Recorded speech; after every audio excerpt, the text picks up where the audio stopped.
शेतकऱ्यांना पीक विम्याचे पैसे अदा करण्यासाठी ना सरकारकडे वेळ आहे ना पीक विम्याच्या अधिकाऱ्यांकडे वेळ आहे। पण PM किसानचा 17वा हप्ता जर द्यायची वेळ आली, लोकसभा निवडणूक झाल्यानंतर त्यांचा निकाल झाल्यानंतर तात्काळ PM किसान योजनेचा 17वा हप्ता देण्याची घोषणा केली।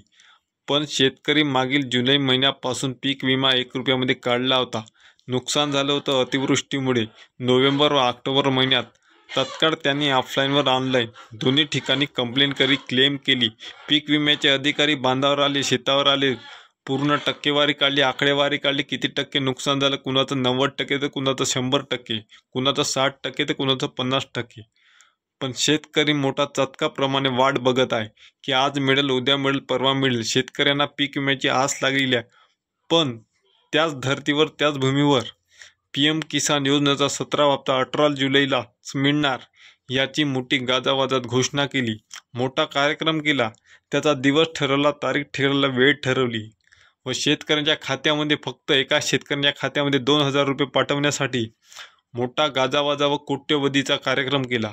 यामध्ये शेतकऱ्यांच्या खात्यावर 2000 रुपये हे वर्ग करण्यात आलेले आहे।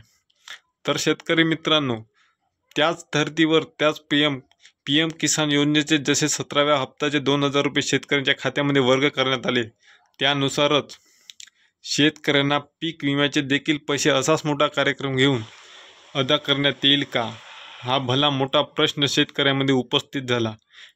ज्याची मागणी आहे ते मिळत नाही ना ज्याची मागणी नाही ते ढकलू देतात। 2000 रुपये हे शेतकऱ्यांच्या अंगावर देतात आणि त्याच शेतकरी हा लाख रुपयाचा वर्षाकाठी शेतकरी खत विक्रीस घेतो।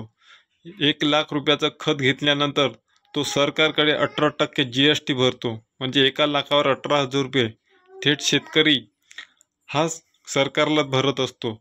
आणि त्या 18,000मधून 6,000 रुपये वर्षाला PM किसान योजनेचे शेतकऱ्याच्या माती मारतात आणि 12,000 रुपये शेतकऱ्यांकडूनच घेऊन 6,000 रुपये, 18,000मधून 6,000 रुपये शेतकऱ्यांच्या खात्यात टाकतात व 12,000 रुपये सरकार आपल्याकडे ठेवते।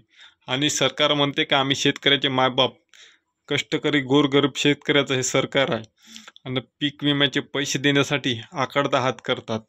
असे हे सरकारचं धोरण आणि शेतकऱ्याचं मरण आहे। ज्याप्रमाणे 17वा हप्ता देताना गाजावाजा केला, त्याचप्रमाणे पीक विम्याचे पैसे देताना गाजावाजा करा।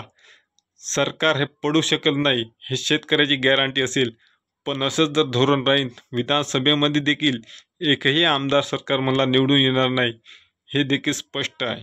तर मित्रांनो, व्हिडिओ जर आवडला असेल तर प्रत्येक शेतकऱ्यांबद्दल शेअर करावा। नवीन असाल तर लाईक करा, शेअर करा आणि सबस्क्राईब करायला विसरू नका। धन्यवाद।